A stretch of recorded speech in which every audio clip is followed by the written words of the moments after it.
Nasty acts white women did with black male slaves in secret rooms. Seeing mixed-race children among the black slave children, white women felt confused. They knew that the children of the black male and female slaves they owned had to be black. However, who were those mixed-race children that were a bit fairer in complexion?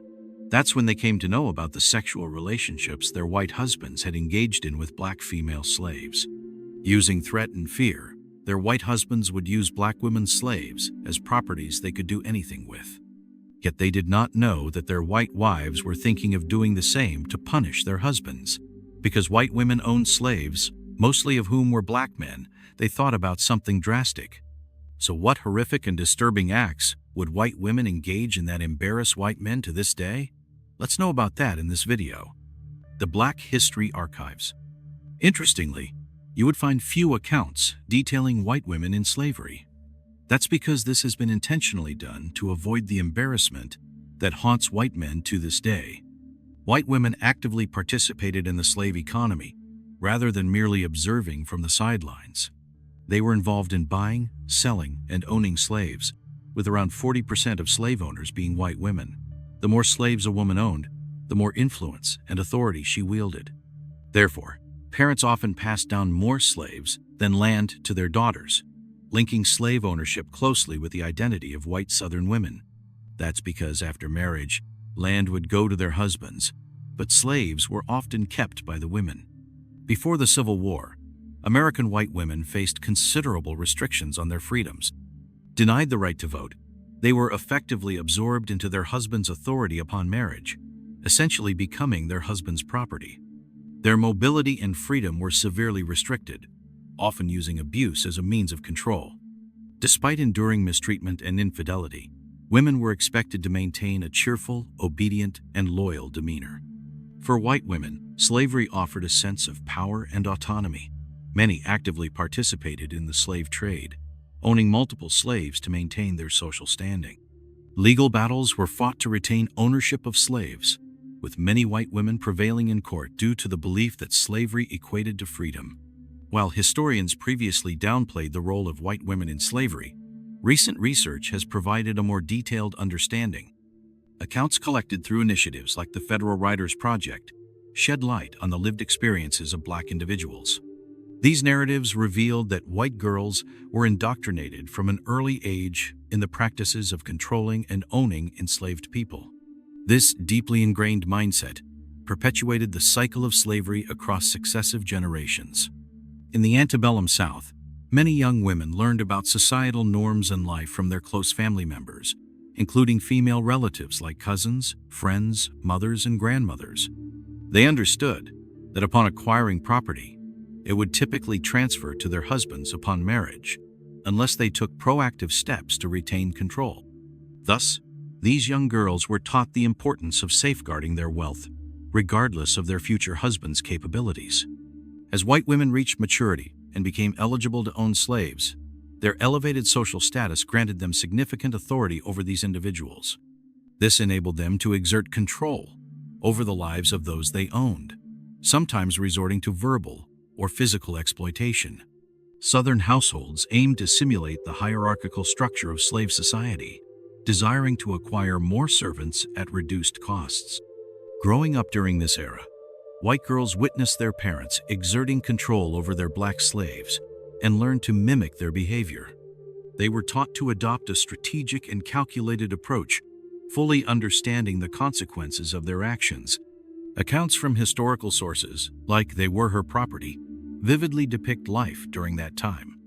For example, the book recounts instances such as Lizzie Ann Burwell, a 3-year-old, who demanded her father harm a black slave and obtained new maids. Fathers often bestowed additional slaves upon their daughters, effectively transferring ownership to them. Here's a reminder to please support us so we can make more videos for you by subscribing to our channel and giving the video a like. We want to build a strong community, and we need your support. Let's continue now.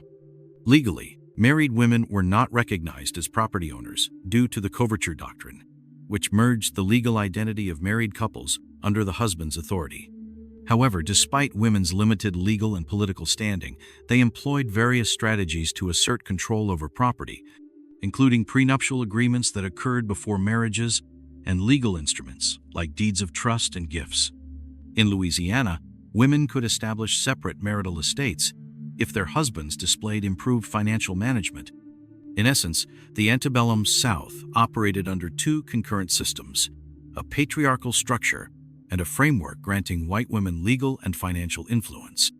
Despite the limitations imposed by coverture, Southern families found ways to bypass or ignore them, enabling women to wield power over property and consequently over their black slaves. During the 19th century, there was a prevalent misconception regarding white women, painting them as delicate and sheltered individuals confined to the home, shielded from the harsh realities of the world outside. However, historical evidence from diverse sources defies this notion, revealing the active involvement of white women in the slave markets of that era. Despite the prevalence of slavery, women took part in buying and selling black slaves, often arranging transactions within their local social circles from the comfort of their own homes. Due to their significant influence, white women played a crucial role in shaping a distinct market for enslaved wet nurses. Some felt compelled to separate black women from their families to care for their own children. Reports suggest that white women, particularly those who had frequent childbirth, saw enslaved black women as a solution to ease their domestic burdens. Depending on their financial status, white women had the flexibility to hire, borrow, or purchase enslaved wet nurses, allowing them the freedom to socialize while others tended to their newborns. Unfortunately, not all white women treated their enslaved individuals with compassion. Some exhibited extreme brutality, necessitating intervention from their husbands. Wealthy white women often invested in enslaved men and women to exploit them for reproduction, thereby increasing their slave population. Historical records document instances where white women would coerce black male slaves into sexual relations. Although the nature of these relationships varied, they typically involved coercion, manipulation, and the inherent power imbalances inherent in the master-slave dynamic. Some white women slave owners engaged in sexual relationships with their black male slaves to assert dominance and control. They used their position as slave owners to pressure or force the slaves into sexual encounters, exploiting their vulnerability and lack of autonomy. These relationships were often non-consensual and driven by the white women's desire for power and personal satisfaction. But here is something that should be paid attention to. During slavery, black slaves were not considered humans, and therefore they were not allowed to come near or touch their white masters. The contempt was too much. However, interestingly, white women would ignore this contempt because of their sexual desires. Black male slaves were not only allowed to come near, but to touch and engage sexually with white women, showing a whole different side. Some white women slave owners pursued sexual relationships with black male slaves to fulfill their own desires or seek companionship. While there may have been instances of genuine affection or emotional attachment, these relationships were fundamentally unequal, shaped by the racial hierarchies of the time. The nature of these relationships led to various activities depending on the circumstances. Some encounters took place secretly, concealed from public view due to the societal taboo surrounding interracial relationships. Secret rooms existed where white women would go and call black male slaves to give them the treatment. However, in other cases, these relationships were more overt, with white women openly taking black male slaves as sexual partners or even engaging in long-term romantic involvement with them. Regardless of the specifics, it's crucial to acknowledge that these relationships were deeply rooted in the exploitation and dehumanization inherent in the institution of slavery.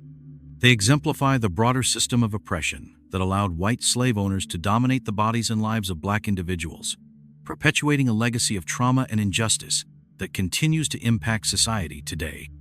Sexual exploitation represented a harrowing aspect of the abuse endured by black male slaves, frequently inflicted by affluent white women. Despite the prevalent notion portraying white women as passive or innocent, instances existed where they actively coerced black male slaves into non-consensual sexual encounters, exploiting their authority and dominance. This reprehensible conduct perpetuated a vicious cycle of sexual violence and degradation, further dehumanizing the already oppressed. Harriet Jacobs' autobiography, Incidents in the Life of a Slave Girl provides a stark example of such exploitation, detailing how daughters of plantation owners exploited vulnerable black male slaves under their control for sexual gratification. Jacob's account underscores the predatory nature of such behavior, which cannot be construed as consensual but rather as sexual abuse. It underscores the pervasive sexual control wielded by plantation mistresses and elite white women, mirroring the actions of their male counterparts. Additionally, white women employed threats of false accusations of rape to assert dominance over slaves and enforce compliance with their desires. Various factors may have motivated such sexual exploitation, ranging from boredom or sexual frustration to an unconscious attempt to compensate for their lack of agency in other aspects of their lives. Considered the property of their husbands, plantation-class women face significant constraints on their sexual autonomy compared to men. Exploiting slaves sexually may have provided them with a semblance of power and control in a society where they lacked agency. The lives of plantation mistresses were often marked by loneliness, sadness, and limited freedom. Married at a young age and left to fend for themselves on plantations while their husbands were away, they grappled with isolation and sought ways to exert control over their constrained lives. Moreover, the expectation of remaining obedient despite their husbands' infidelities with female slaves compounded their suffering. In essence, Southern women were prisoners in disguise, trapped by societal norms and patriarchal structures that relegated them to subordinate roles. Establishing sexual relationships with strong black male slaves allowed them to enjoy their lives and punish their husbands silently. After the Civil War ended, many white women sought to retain control over labor conditions by negotiating with newly liberated black individuals. One strategy they employed involved taking the children of these young African Americans as apprentices. While apprenticeship was seen as an improvement over outright slavery, it still fell short of offering genuine freedom. Former slaves often found themselves working under the same master or mistress as before, typically earning meager wages and enduring a predetermined period of service. Many apprentices ended up serving the same individuals who had previously owned them, resulting in minimal improvements to their overall quality of life. What do you think? Why did white women used to do disturbing things with their black male slaves? Was it to feel a sense of authority or have better sexual lives because their white husbands often lacked what black male slaves had? In the comment section right below, share your thoughts on whether similar practices with minor differences exist today. Would you like us to make more videos? If yes, please support us by subscribing to the Black History Archives and clicking the bell icon. You can check out more videos on our channel too.